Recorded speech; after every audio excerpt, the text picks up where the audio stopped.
تم نیکی کے مقام تک اس وقت تک ہرگز نہیں پہنچو گے جب تک ان چیزوں میں سے اللہ کے لیے خرچ نہ کرو جو تمہیں محبوب ہیں، اور جو کچھ بھی تم خرچ کرو اللہ اسے خوب جانتا ہے۔ پیچھے سورہ بقرہ کی آیت 267 میں یہ حکم گزرا ہے کہ صرف خراب اور ردی قسم کی چیزیں صدقے میں نہ دیا کرو، بلکہ اچھی چیزوں میں سے اللہ کی راہ میں خرچ کیا کرو۔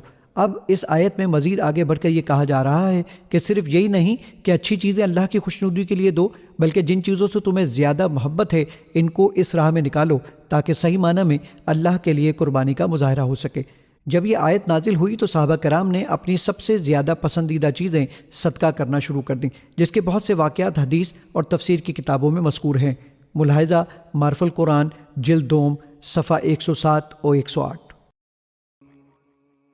تورات کے نازل ہونے سے پہلے کھانے کی تمام چیزیں جو مسلمانوں کے لیے حلال ہیں بنی اسرائیل کے لیے بھی حلال تھیں، سوائے اس چیز کے جو اسرائیل یعنی یعقوب علیہ السلام نے اپنے اوپر حرام کر لی تھی۔ اے پیغمبر، یہودیوں سے کہہ دو کہ اگر تم سچے ہو تو تورات لے کر آؤ اور اس کی تلاوت کرو۔ بعض یہودیوں نے مسلمانوں پر یہ اعتراض کیا تھا کہ آپ یہ دعویٰ کرتے ہیں کہ آپ حضرت ابراہیم علیہ السلام کے پیروکار ہیں، حالانکہ آپ اونٹ کا گوشت کھاتے ہیں جو تورات کی روح سے حرام ہے۔ ان آیات میں اس اعتراض کا جواب یہ دیا گیا ہے کہ اونٹ کا گوشت حضرت ابراہیم علیہ السلام کے دین میں حرام نہیں تھا، بلکہ تورات نازل ہونے سے پہلے بنی اسرائیل کے لیے بھی وہ سب چیزیں حلال تھیں جو آج مسلمانوں کے لیے حلال ہیں۔ البتہ ہوا یہ تھا کہ حضرت یعقوب علیہ السلام نے اونٹ کا گوشت اپنے اوپر حرام کر لیا تھا، جس کی وجہ حضرت ابن عباس رضی اللہ تعالیٰ عنہ نے یہ بتائی ہے کہ ان کو عرق النساء کی بیماری تھی، اور انہوں نے یہ نظر مانی تھی کہ اگر مجھے اس بیماری سے شفا ہو گئی تو میں اپنے کھانے کی سب سے پسندیدہ چیز چھوڑ دوں گا۔ انہیں اونٹ کا گوشت بہت زیادہ پسند تھا، اس سے شفا حاصل ہونے پر انہوں نے اسے چھوڑ دیا۔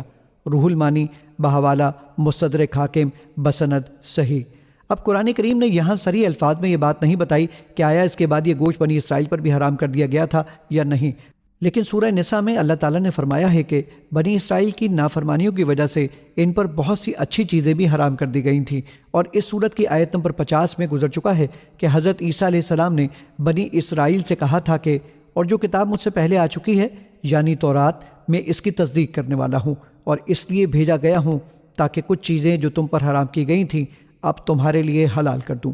نیز یہاں تورات نازل ہونے سے پہلے کے الفاظ یہ بتا رہے ہیں کہ اونٹ کا گوشت شاید تورات نازل ہونے کے بعد ان پر حرام کر دیا گیا تھا۔ اب جو چیلنج ان کو دیا گیا ہے کہ اگر تم سچے ہو تو تورات لے کر آؤ اور اس کی تلاوت کرو، اس کا مطلب یہ ہے کہ تورات میں یہ کہیں مذکور نہیں ہے کہ اونٹ کا گوشت حضرت ابراہیم علیہ السلام کے وقت سے حرام چلا آتا ہے۔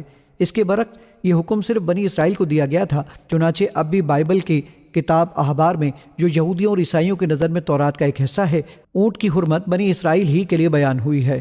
تم بنی اسرائیل سے کہو کہ تم ان جانوروں کا گوشت نہ کھانا یعنی اونٹ کو، سو وہ تمہارے لیے ناپاک ہے۔ احبار 11:1-4۔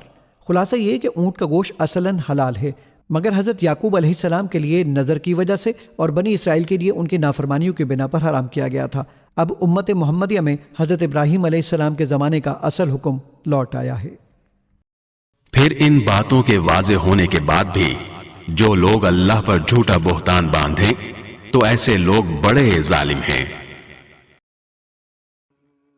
آپ کہیے کہ اللہ نے سچ کہا ہے، لہذا تم ابراہیم کے دین کا اتباع کرو جو پوری طرح سیدھے راستے پر تھے، اور ان لوگوں میں سے نہیں تھے جو اللہ کی خدائی میں کسی کو شریک مانتے ہیں۔ حقیقت یہ ہے کہ سب سے پہلا گھر جو لوگوں کی عبادت کے لیے بنایا گیا یقینی طور پر وہ ہے جو مکے میں واقع ہے، اور بنانے کے وقت ہی سے برکتوں والا اور دنیا جہان کے لوگوں کے لیے ہدایت کا سامان ہے۔ یہ یہودیوں کے ایک اور اعتراض کا جواب ہے۔ ان کا کہنا تھا کہ بنی اسرائیل کے تمام انبیاء کرام بیت المقدس کو اپنا قبلہ قرار دیتے آئے ہیں، مسلمانوں نے اسے چھوڑ کر مکے کے کعبہ کو کیوں قبلہ بنا لیا؟ آیت نے جواب یہ دیا ہے کہ کعبہ تو بیت المقدس کی تعمیر سے بہت پہلے وجود میں آ چکا تھا، اور وہ حضرت ابراہیم علیہ السلام کی نشانی ہے، لہٰذا اسے پھر سے قبلہ اور مقدس عبادت گاہ بنانا ہرگز قابل اعتراض نہیں۔ اس میں روشن نشانیاں ہیں، مقام ابراہیم ہے اور جو اس میں داخل ہوتا ہے امن پا جاتا ہے، اور لوگوں میں سے جو لوگ اس تک پہنچنے کی استطاعت رکھتے ہوں ان پر اللہ کے لیے اس گھر کا حج کرنا فرض ہے، اور اگر کوئی انکار کرے تو اللہ دنیا جہان کے تمام لوگوں سے بے نیاز ہے۔ کہہ دو کہ اے اہل کتاب، اللہ کی آیتوں کا کیوں انکار کرتے ہو؟ جو کچھ تم کرتے ہو اللہ اس سب کا گواہ ہے۔ کہہ دو کہ اے اہل کتاب، اللہ کے راستے میں ٹیڑھ پیدا کرنے کی کوشش کر کے ایک مومن کے لیے اس میں کیوں رکاوٹ ڈالتے ہو، جبکہ تم خود حقیقت حال کے گواہ ہو۔ جو کچھ تم کر رہے ہو اللہ اس سے غافل نہیں ہے۔ یہاں سے آیت نمبر 108 تک کی آیات ایک خاص واقعے کے بارے میں نازل ہوئی ہیں۔ مدینہ منورہ میں دو قبیلے اوس و خزرج کے نام سے آباد تھے۔ اسلام سے پہلے ان کے درمیان سخت دشمنی تھی اور دونوں میں وقتاً فوقتاً جنگیں ہوتی رہتی تھیں جو بعض اوقات سالہ سال جاری رہتی تھیں۔ جب ان قبیلوں کے لوگ مسلمان ہو گئے تو اسلام کی برکت سے ان کی یہ دشمنی ختم ہو گئی اور اسلام کے دامن میں آ کر وہ شیر و شکر ہو کر رہنے لگے۔ بعض یہودیوں کو ان کا یہ اتحاد ایک آنکھ نہیں بھاتا تھا۔